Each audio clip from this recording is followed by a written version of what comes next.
Bonjour à tous, avec l'aide de Dieu, nous allons étudier le Rambam, la loi de Psula Mukdashim, ce qui est disqualifié pour être sacrifié, le 4e chapitre, Halacha Aleph. Le Rambam va nous donner 4 cas. Premier cas, Vlad Khatat, un sacrifice expiatoire, c'est-à-dire que quelqu'un a désigné un sacrifice expiatoire et ce sacrifice à cet animal a enfanté. Deuxième cas, ou Tumurat Khatat, quelqu'un a désigné et consacré un sacrifice expiatoire et il a échangé cet animal avec un autre animal. Il a dit que l'autre animal, l'animal numéro 2, va devenir sacrifice expiatoire à la place du sacrifice de l'animal numéro 1.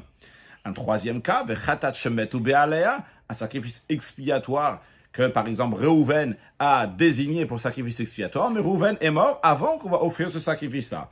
Quatrième cas, Vechatat, un sacrifice expiatoire qui a été désigné, mis de côté par les propriétaires pour être offert. Chez Avda, mais ce sacrifice expiatoire a été perdu. Et donc, qu'est-ce qu'a fait le propriétaire? Il a pris un autre animal pour sacrifice expiatoire. Et après qu'il a pris l'autre animal, et une fois qu'il a déjà sacrifié l'animal numéro 2, on a trouvé le premier sacrifice expiatoire après qu'on a déjà amené le deuxième. Dans tous ces 4 cas-là, la loi elle est Are'elu Yamutu, ces sacrifices expiatoires vont mourir. On va voir dans quelques instants comment on les fait mourir.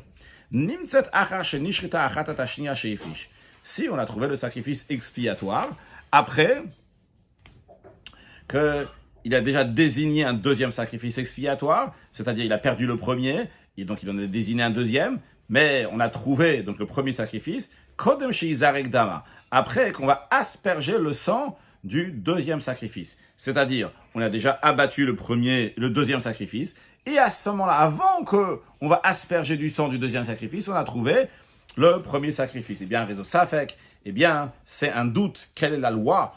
Im Tamut, est-ce qu'elle est considérée comme un sacrifice expiatoire qu'on a trouvé une fois que le deuxième sacrifice expiatoire a déjà fait le travail? Oh, Tirachi Polbamou, ou bien peut-être ce n'est pas la même chose. Et donc, dans ces cas-là, on va la faire paître jusqu'à qu'elle présente un défaut physique. Les fichach, c'est la raison pour laquelle que Tamut, dans tel cas, on va la faire mourir. En effet, c'est une halacha le Moshe Misinaï que dans un khatat qui a été perdu, on va le faire mourir. Donc, on a un doute sur une halacha le Moshe Misinaï. Eh bien, sur le doute, on est mahvir, on est strict.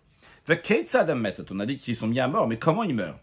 C'est pas qu'on les tue avec un ustensile, comme par exemple avec un couteau, biyado, ou avec la main qui va l'égorger. Et la yachnis otam le bayt, il fait rentrer dans une pièce. Veno el alem, il ferme la pièce, il laisse sans nourriture, achiyamutu, jusqu'à qu'ils vont mourir. Utvarim elu kulan, toutes ces choses-là, c'est-à-dire ces 4 cas que nous avons vus, mipi Moshe Rabbeinu Nish, on les a entendus de Moshe Rabbeinu, ils ont transmis de génération en génération.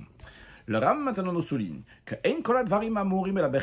toutes ces choses-là sont dites uniquement lorsqu'il s'agit d'un sacrifice expiatoire d'un particulier bilvad. Si c'est un sacrifice expiatoire communautaire shalda qui a été perdu, venim setaracapar, on l'a trouvé après l'expiation, ben rouya, ben enerouya, qu'elle soit apte à être offerte, qu'elle soit pas apte à être offerte, tirachi polbamum, quoi qu'il arrive, l'animal va paître jusqu'à qui va présenter un défaut physique, vetimacher, cet animal sera vendu, veipludame alindava, et cet argent va aller l'inedava. Nedava, donc c'est un don cadeau qui fait référence à une caisse qu'il y avait dans le temple. Cette caisse-là, on mettait de l'argent, et de cette caisse-là, on a acheté des sacrifices holocauste. Alors, dans la suite, à chaque fois, je dirais veipludame alindava, je traduirai, on achètera des sacrifices holocauste avec. Vous comprendrez, ça veut dire qu'avec cet argent-là, elle sera mise dans la caisse des sacrifices dans une caisse avec lesquelles on va acheter plus tard dans le sacrifice holocauste. Le Rambam dit, en ce qui concerne un sacrifice expiatoire communautaire, ça n'existe pas une situation que l'animal va enfanter. Pourquoi?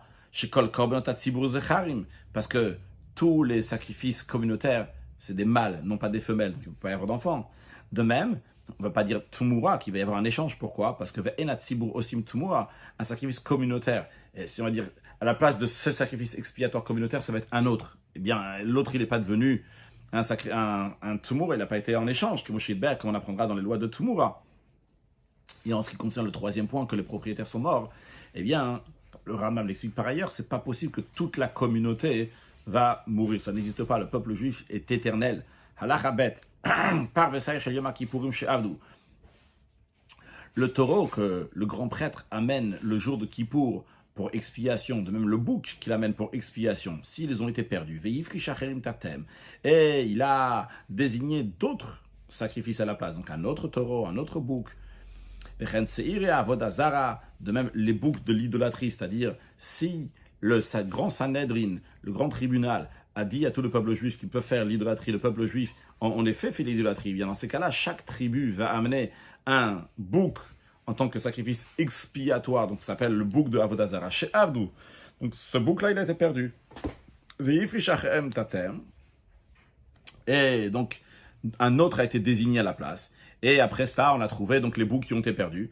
Dans les deux cas, donc que ce soit celui du jour de Kippour, que ce soit celui de Avodah Zarah, on va les laisser paître, jusqu'à qu'ils vont présenter un défaut physique, et ils vont être vendus, et leur argent va aller donc pour acheter les sacrifices holocaustes.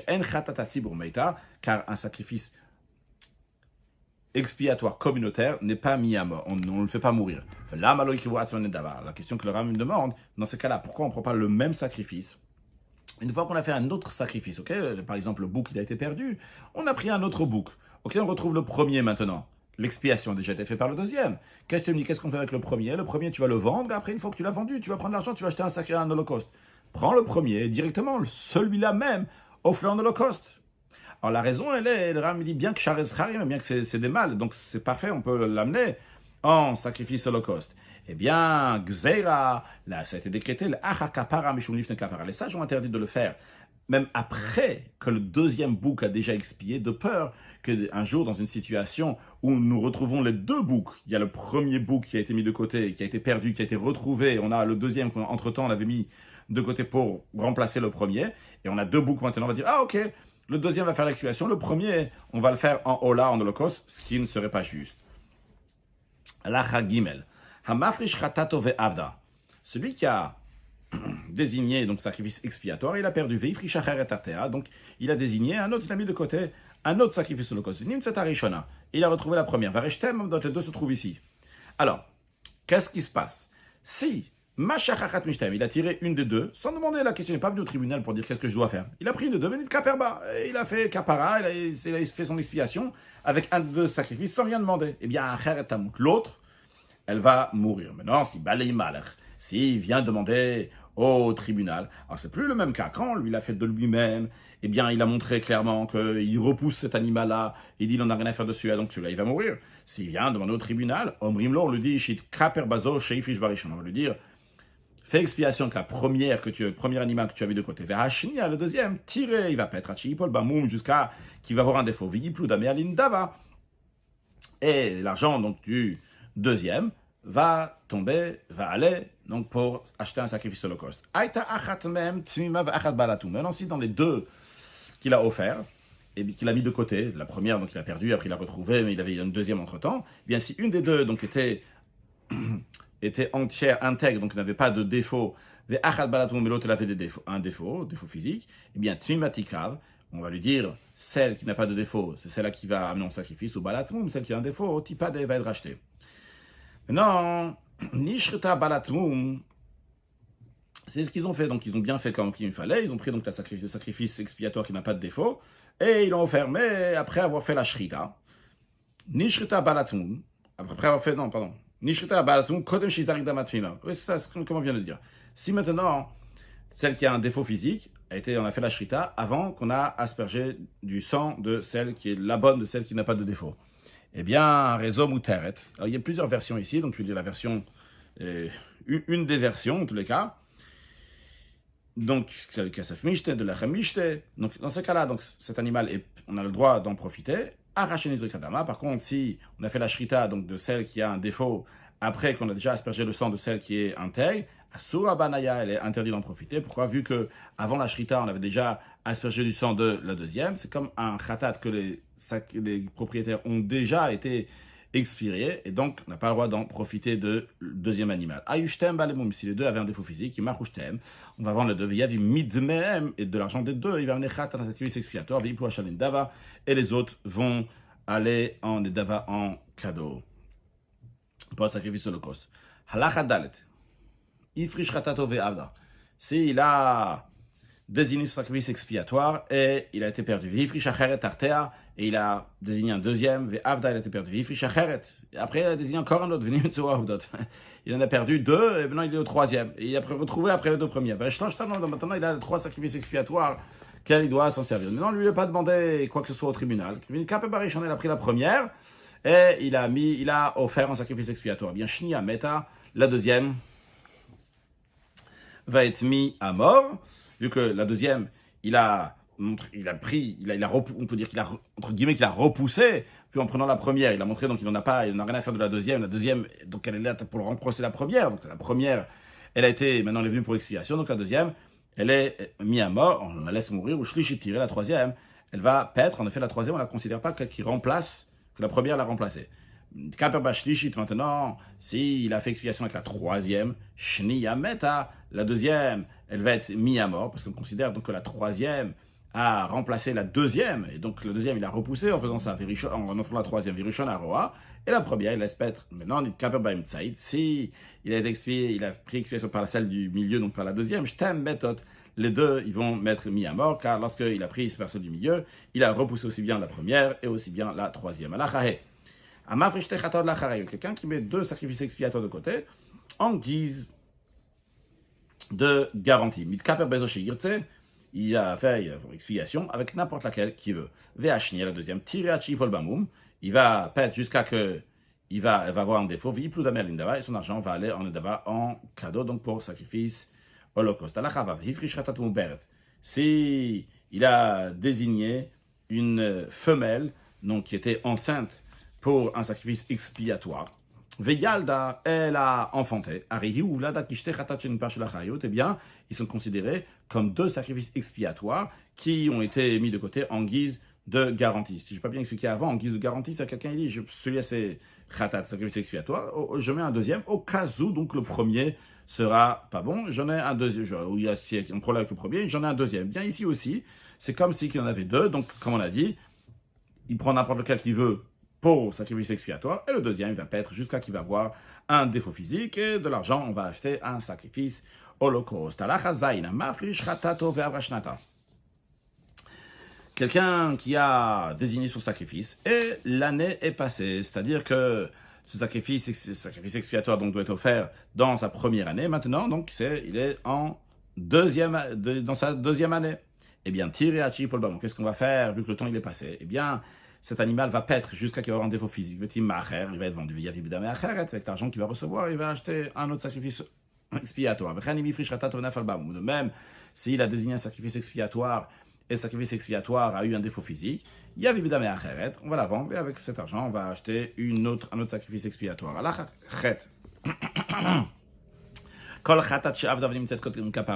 Tout sacrifice expiatoire qui a été perdu, on l'a retrouvé donc avant qu'il soit expié, donc avant que le propriétaire a sacrifié un autre sacrifice pour avoir l'expiation. Même si qu'on a retrouvé la première, elle a un défaut physique, ou bien qu'on l'a retrouvée, eh bien, elle a plus un an maintenant, elle est déjà dans sa deuxième année, on ne peut pas l'offrir. Alors on aurait pu dire, vu que, en plus du fait qu'on l'a perdu, en plus de ça, elle a un défaut physique, en plus de ça, le temps est déjà passé, eh bien, quand même, inameta. On ne va pas la laisser mourir et la tirer, on va la laisser paître, jusqu'à qu'elle va avoir un défaut physique, et son argent va aller donc pour acheter le sacrifice holocauste. Si on l'a trouvé après l'expiation, donc le propriétaire a déjà fait son expiation avec un autre animal, même si actuellement elle a un défaut physique, même si actuellement donc c'est déjà passé, elle a plus un an, elle est déjà dans sa deuxième année, eh bien quand même, il va être à vous de Bishat Kapara, du moment où elle était perdue au moment où le propriétaire a fait expiation avec un deuxième sacrifice expiatoire, Arizo Tamut, elle mourra. Halachatet. Si au moment où le propriétaire il a amené un deuxième sacrifice expiatoire, ce premier animal qu'il avait mis de côté était volé. La différence entre Gneva et Gzela, c'était volé donc volé en cachette ou bien volé ouvertement. Et après, à nouveau, il est revenu ce premier sacrifice qui a été volé est revenu chez le propriétaire. Et elle ne mourra pas, elle a tiré. Elle va paître. Pourquoi? Parce que le Shamou Moshe Rabbeinu, ce qu'on a entendu de Moshe Rabbeinu, c'est El Avuda. C'est un sacrifice expiatoire qui a été perdu. Et ça, il n'a pas été perdu. Il y a bien un voleur qui sait où est-ce que se trouve. Aya Ikaravedat Abalayla. Si le début, au moment où on l'a perdu, c'était pendant la nuit, et pendant la nuit, on ne peut pas amener de sacrifice. Même si après, quand on amène le sacrifice expiatoire, il fait jour, au moment de la capara, en tout cas, il est encore perdu, il a méta. Elle ne mourra pas, elle a tiré, elle va paître. Parce qu'il faut qu'au moment même, au moment où on l'a perdu, eh bien c'est un moment dans lequel on peut amener le sacrifice. Donc ici, vu qu'elle a été perdue pendant la nuit, eh bien elle n'est pas considérée perdue. Halachayud, on dit pas considérée perdue, halachiquement parlant. Halachayud, avda mimenu, lominaroe. Si elle était perdue de lui, c'est du propriétaire, mais le berger, il sait très bien où se trouve cet animal. Ou bien que le berger l'a perdu, mais non pas le propriétaire. Et Nameta, elle ne va pas mourir, elle a roa, mais ce qu'on va faire, donc, elle va paître, parce qu'elle n'est pas considérée avouda, elle n'est pas considérée perdue. Allah Hayudalef. Vechol elusherot.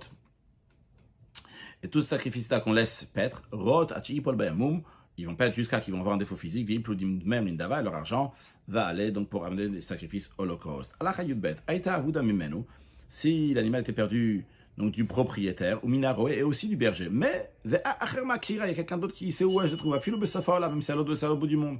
À réseau Safek, c'est un doute, est-ce que c'est considéré donc perdu? Le fira tamut, c'est la raison pour laquelle qu'elle mourra.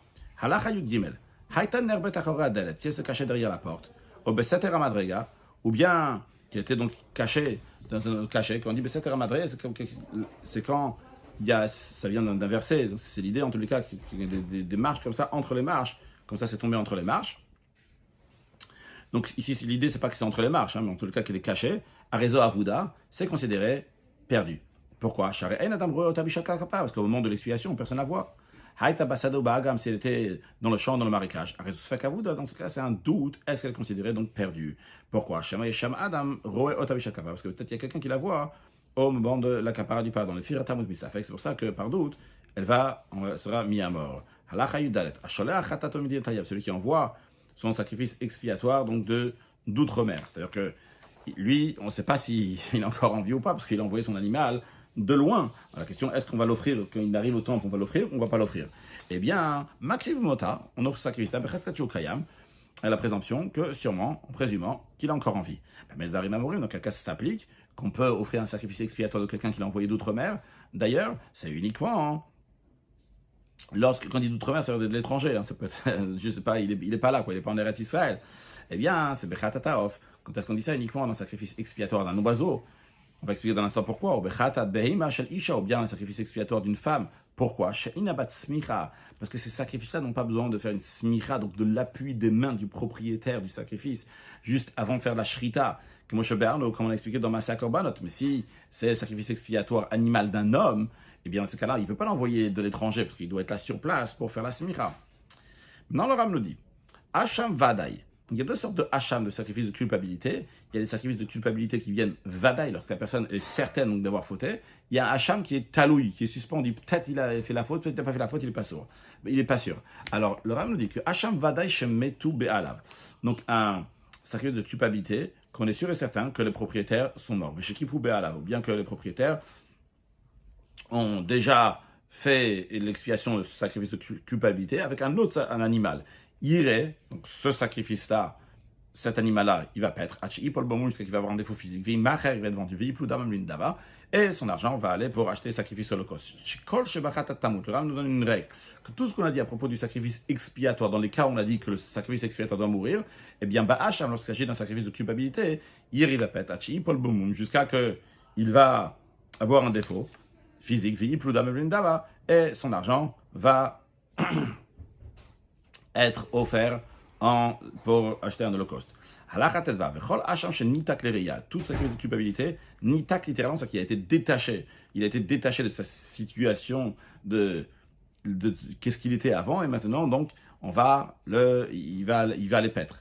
Eh bien, tous ces hacham-là, si il a offert un sacrifice holocauste, Kacher, c'est Kacher. Bien que le Khatrila ne doit pas faire ça, il devait le laisser jusqu'à qu'il va le vendu, et après seulement, il va acheter avec cet argent-là, un sacrifice holocauste. Et là, on dit que même s'il a pris donc ce sacrifice-là même, qui devait peut-être être vendu, il a pris lui-même et il l'a amené en holocauste, il n'avait pas de défaut, etc., et bien dans ce cas-là, c'est bon. Alors, le Ram, il demande, dans ce cas-là, pourquoi pas prendre ce sacrifice de culpabilité? Elle n'a pas à dire d'aller paître. On dit, offre-lui directement ce sacrifice-là, cet animal-là, en tant qu'holocauste. La raison, elle est, ça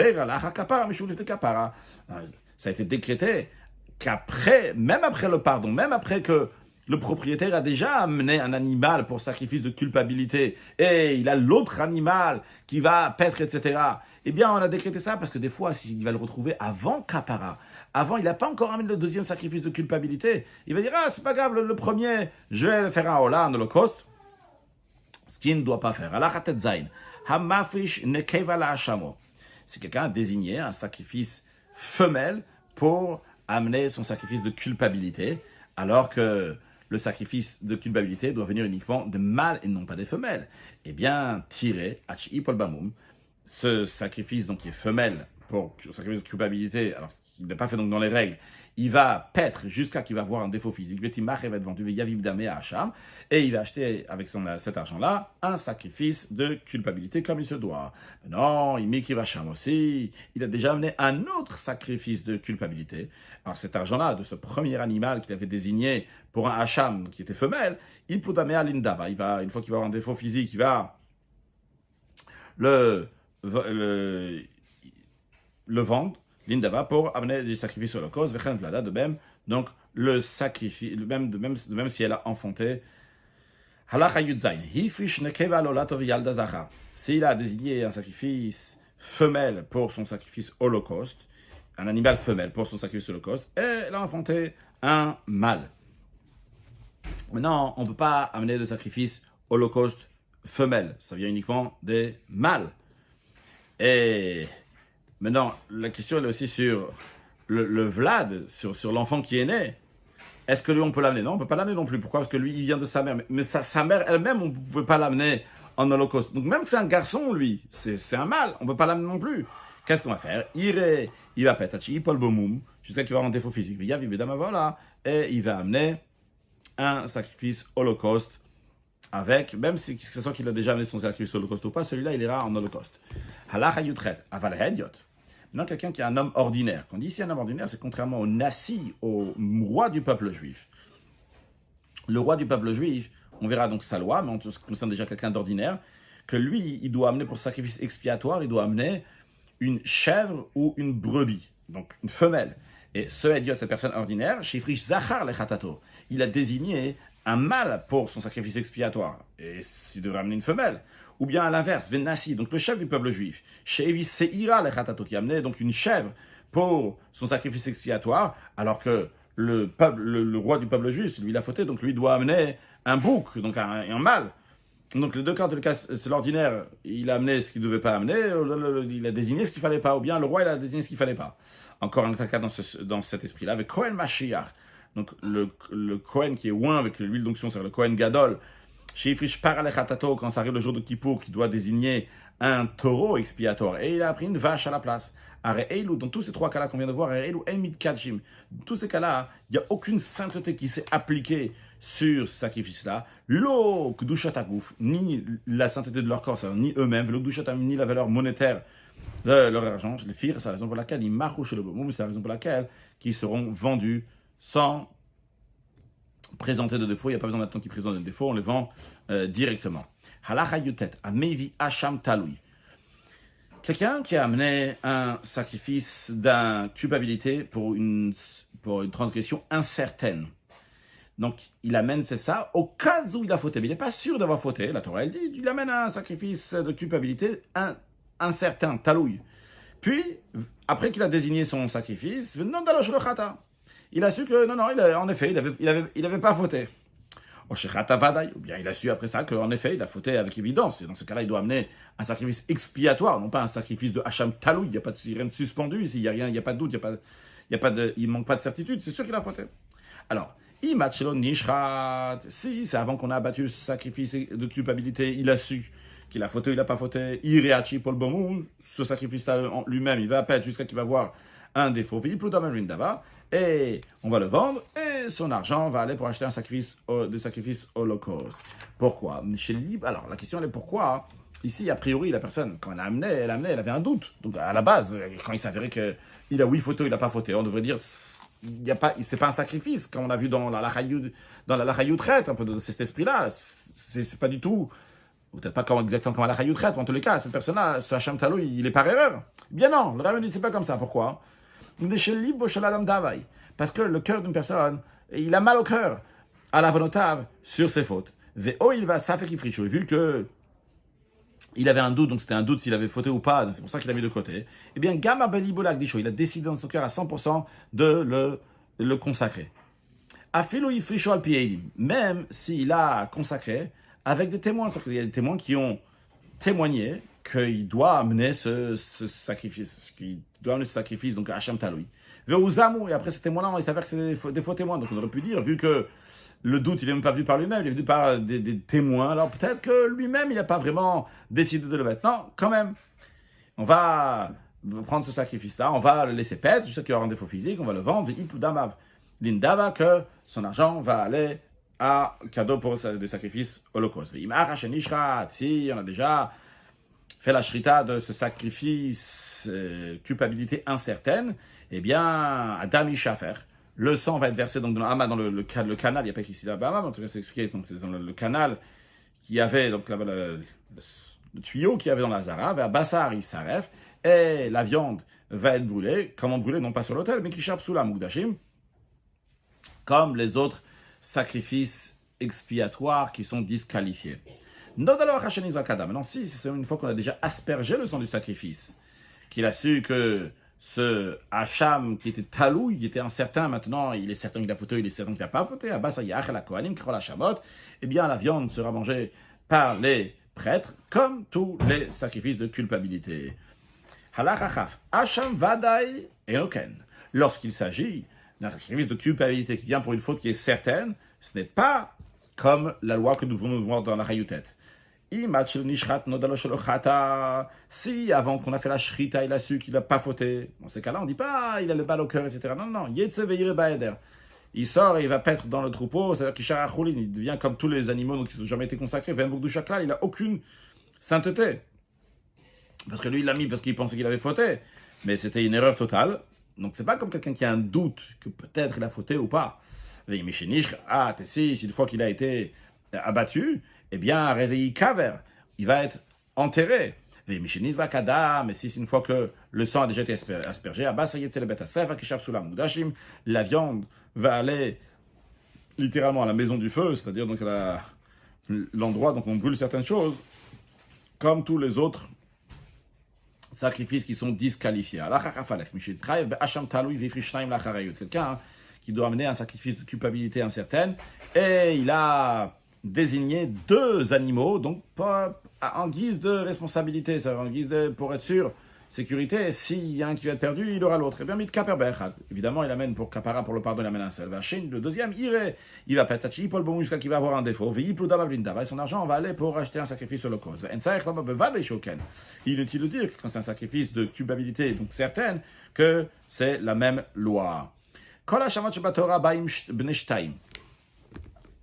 Tout le Ram nous dit que tous les sacrifices de culpabilité que la Torah parle, il faut les offrir lorsqu'ils ont 2 ans. Ou Baïl Bekesesh Kalim. Et ils viennent donc avec une valeur de 2 shkalim. Chutzma Shametzora, à l'exception du sacrifice de culpabilité du lépreux, qu'à la fin de sa procédure d'amener certains sacrifices, dont un sacrifice de culpabilité, va Hacham Nazir. Le Nazir, celui qui a dit qu'il est Nazir, donc il n'a pas le droit de se couper les cheveux, pas le droit de se rendre impur aux morts, pas le droit de boire du vin, et à la fin de son processus, il doit amener plusieurs sacrifices, entre autres, donc le sacrifice de culpabilité, que leur Hacham à eux, leur sacrifice de culpabilité, Shem Bnei Shana, eux, ils sont dans la première année, Ve'en Lidvem Kitzba, et il n'y a pas de somme fixe pour la valeur de leur Hacham. Hacham Talou, le Rav nous dit, en ce qui concerne donc le Hacham, sacrifice de culpabilité donc incertaine, Beferush ou Minagdolim, le Torah dit clairement qu'il doit être de ceux qui sont grands, donc ceux qui sont de 2 ans. Donc, Vumpi Hashmou Lamdo, on a entendu donc par oralement, 2 ans, c'est pas juste de 2 ans, 2 ans c'est dans la 2e année, j'ai dit 2 ans tout à l'heure aussi, donc 2 ans dans la 2e année. Donc, il y a écrit clairement dans la Torah, donc, donc par tradition orale, on a entendu, donc, Moshe Rabbeinu, Sheino Ba'el Bekesef Shkalim, qui vient uniquement s'il doit valoir 2 pièces de ce qu'on appelait un shekel. Shkalim et Slaim, c'est ce qu'on va voir dans la suite aussi, c'est la même chose. Donc, il doit venir donc avec 2 pièces de shekel, de Shkalim, ou bien de Slaim. Maintenant, vu que ça doit avoir ce prix-là, Uzdu Elim Alachachav Gimel, si le prix de bélier a baissé, donc lui amène un sacrifice de culpabilité, et donc il amène un bélier, et les béliers sont pas chers. Il ne trouve pas un bélier qui vaut 2 slaim. Ein lo takana. Il n'a pas de solution. Il doit attendre ça va coûter plus cher. Il va amener donc son sacrifice de culpabilité à un bélier qui vaut 2 slaim, 2 shkalim. Sharik pida Torah, parce que la Torah, elle a insisté sur la somme d'argent venant de l'Okitzba, et il a donné un prix fixe. Allah chachav dalet. S'il a désigné ce sacrifice de culpabilité, au moment où il a désigné, eh bien, il valait un sela. Bishat kapara, au moment où il amène donc sa kapara, de quoi se pardonner, son explication, Yafeshta, il vaut 2 slaim, donc ce qu'il faut, kacher, c'est kacher. Pourquoi? Un sacrifice donc, qui a été repoussé depuis le début n'est pas disqualifié au titre d'une offrande qui est repoussée. Vadainonira, il n'a jamais été apte à être offert en tant que sacrifice de culpabilité tant qu'il ne valait pas 2 jusqu'à qu'il vaut 2 slaim. Et maintenant, il vaut 2 slaim. Ah, il t'aurait pu dire, mais à l'instant, quand il a désigné, au moins il a désigné, ça appartient maintenant au Haïdesh, ça appartient aux choses qui sont consacrées. Le Ram nous dit, même s'il est devenu mieux, donc il a monté de prix par lui-même, et la personne n'a rien fait. Et alors, donc, ça a monté de prix lorsque ça appartenait déjà au Haïdesh. Le Ram dit quand même, Adamit Kaper Bashal Haïdesh, une personne peut obtenir l'expiation grâce à la plus-value des biens consacrés. Maintenant, si au moins il a désigné le bélier en tant que sacrifice de culpabilité, il valait 2 slaim comme il se doit. Au moment où ça arrive, le moment de recevoir l'expiation, il ne vaut qu'un sela. Il ne vaut pas 2, Arez et Pasoul, c'est disqualifié. Maintenant, Chazar Venas et Yefeshtaim. Il valait 2, après il valait 1, après il redoit encore une fois 2, Yarzal la Kachoto, il redevient valable. Pourquoi? Shen Balechaim Nitrim, parce que les animaux donc, ne sont pas repoussés, vu qu'il est encore vivant, s'il était repoussé, on ne le considère pas, donc il est repoussé définitivement. Il peut revenir, donc se remontrer à nouveau apte, comme on a expliqué, les mâts d'Avardome. À quoi ça ressemble cette idée-là qu'il valait 2, après il valait 1, après il valait 2 à nouveau, donc au moment où il valait 2, il était valable, quand il valait 1, il n'était pas valable, après il valait 2 à nouveau, il est valable. C'est à quoi ça ressemble? Les moum shinaf al-ve'avar, un animal qui a été offert, qui n'avait pas de défaut, qui était valable en sacrifice. Après, il a eu un défaut passager. Après, il a plus de défaut. Au moment où il n'a plus le défaut, eh bien, à nouveau, il est apte à être sacrifié. Allah a fait. S'il a désigné 2 slaim pour un sacrifice de culpabilité. Mais à la place de prendre un bélier, il a pris 2 béliers pour un sacrifice de culpabilité. Eh bien, si un des 2 valait 2 slaim, alors vous allez vous demander, mais comment il a fait ça?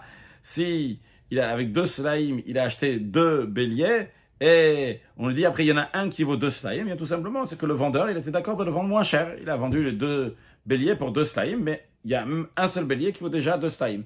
Eh bien, il crave la chambre, il peut l'offrir pour son sacrifice de culpabilité, celui qui vaut 2 slaim, et le deuxième bélier, il va pas être Hachi, jusqu'à ce qu'il va présenter un défaut. Et son argent va aller pour cadeau, donc comme on a dit, dans la caisse, pour le sacrifice holocauste. S'il était redevable d'un sacrifice de culpabilité, donc, qui est donc un mouton qui est dans sa première année. Donc, comme on a dit, par exemple, le Metzora ou le Nazir, Vevi Benstein, il a amené donc un qui est dans sa 2e année. Ou bien qu'il devait amener un sacrifice, culpabilité qui est dans sa 2e année, Vevi Benchan, il a amené donc un qui est dans sa 1re année, ou bien qu'il a fait la shrita lorsque les propriétaires étaient mechoussazman, littéralement qui manquaient de temps, c'est-à-dire que c'était pas encore arrivé le moment d'amener ce sacrifice-là de Hacham ou de Nazir, et bien pas sur c'est disqualifié, Vetavar Tsurato, donc va attendre que son apparence change, donc on le laisse jusqu'à qu'il moisisse, et après on va l'amener donc à l'endroit qui est destiné pour la combustion. Zéaklal, voici la règle. Kola pasul bechatat, pasul be'asham. Tout ce qui est disqualifié pour le sacrifice expiatoire, c'est disqualifié aussi pour le sacrifice de culpabilité. À l'exception d'une exception, donc qui est le sacrifice de culpabilité qu'on a fait la shrita, non pas en tant que sacrifice de culpabilité, que quand même c'est valable, comme Shilber, comme on apprendra dans le chapitre 15 des lois de Psula Mugdashin. Olat Nazir, l'holocauste d'un Nazir. Donc on a dit tout à l'heure que le Nazir, à la fin de sa procédure, il amène plusieurs sacrifices. Donc on a parlé d'un Hacham, il y a aussi donc le Ola, de même un sacrifice holocauste, de même le Rav nous dit en ce qui concerne de Olat Yoledet, une femme qui a accouché, qui doit amener plus de sacrifices, entre autres, donc il y a celui de l'holocauste, Olat Metzora, comme on a dit tout à l'heure que le lépreux, il doit amener plusieurs sacrifices, entre autres, donc il y a un holocauste. Sheshchatan, il a fait la shita, bnei shnem asa chodesh v'yom echad. Donc 12 mois et 1 jour. Donc c'est pas juste. C'est pourquoi? Parce qu'ils doivent l'amener dans l'animal doit être dans sa première année. Ou bien qu'il a été offert, alors que les propriétaires n'ont pas encore atteint le moment donc il fallait. Le nazir n'a pas fini sa nésiroute, ou bien la femme n'a pas fini donc les jours jusqu'à qu'elle est devenue pure, ou bien le metzora n'a pas encore fini donc de compter donc les jours qu'il doit compter pour amener ce sacrifice-là. Eh bien, kshérim, le sacrifice en lui-même, il est valable. Ça ne veut pas dire que les personnes ils sont quittes de ce qu'ils doivent faire. Non, ils ne sont pas quittes. Mais le sacrifice en lui-même, c'est un bon sacrifice. Et nécessite donc des libations, comme les sacrifices qu'on amène avec une libation. Zéakla, la règle est la suivante. Kol sheino posel bolenda, tout ce qui ne disqualifie pas. Un sacrifice holocauste, donc nedava, donc qui est amené en cadeau. Et no posel bolatrova, il ne va pas disqualifier si c'est un sacrifice holocauste qui doit être amené, qui est redevable. Ben alat la be'alim, que ce soit quel compte, ça marche. Ça fait ce qu'il fallait faire pour les propriétaires, ben shelo alatlaem, ou bien que ça n'a pas fait ce qu'il fallait faire, qu'il devrait en ramener un autre, eh bien, quand même, le korban en lui-même, sacrifié en lui-même, il est kasher. Un sujet de chassidout, le rabbi ici dans une sira profonde, donc cette idée-là que nous avons vue, que le hacham taloui, même s'il s'agit d'un sacrifice de culpabilité incertaine, et quand on a trouvé la personne, elle est sûre après qu'elle n'a pas fauté, ou bien qu'elle a fauté, quand même, il est considéré un sacrifice. Le rabbi explique comment ça se fait. Et cette personne-là, ça y est, maintenant, elle est sûre et certain qu'elle n'a pas fauté. En quoi? Et son cœur, il a mal au cœur, etc. Le rabbi explique basé sur le fait, déjà, qu'on retrouve que quelqu'un qui a fait une faute par inadvertance, il doit avoir une expiation. Pourquoi il a besoin d'une expiation s'il a fait par inadvertance? Eh bien, la raison, elle est parce que dans le fin fond de lui, il y a quelque chose de mal. Et le rabbi dit pas ces mots-là dans la sikha, mais si je peux appeler ça dans l'inconscient, il y a quelque chose ici qui ne va pas, qui a amené que la personne elle a fait la faute. Mais lorsque quelqu'un il a un doute s'il a fait une faute ou il n'a pas fait une faute, eh bien ça montre que encore plus profondément dans son inconscient, il y a quelque chose qui est problématique. Et c'est ça qui l'a entraîné à faire la faute. Eh bien, de la même manière que quelqu'un qui est choqué, qui a fait sans faire exprès, il a fait une faute, il doit amener une capara. De la même manière aussi, comme quelqu'un, il a un doute s'il a fait la faute ou pas. C'est-à-dire qu'il est tellement imprégné dans la faute, dans son inconscient, dans son fort intérieur, il y a cette notion de faute. C'est la raison pour laquelle il a la possibilité de fauter. Peut-être qu'il a fauté. Bien sûr, ça, la personne, ça la dérange. Et sur ça, la personne, elle fait tchouva de manière très forte. Ça la dérange. C'est la raison pour laquelle il a décidé que ce sacrifice-là va être un sacrifice. Que Dieu fasse que très prochainement, on puisse amener des sacrifices comme le Ramban, il me semble, dit, que lorsque Mashiach va venir, ça sert que des sacrifices de Toda, ou c'est le Midrash qui dit ça, que tous les sacrifices qu'on va amener lorsque Mashiach va venir, c'est des sacrifices de Toda, des sacrifices de remerciement, très prochainement avec la venue de Mashiach now.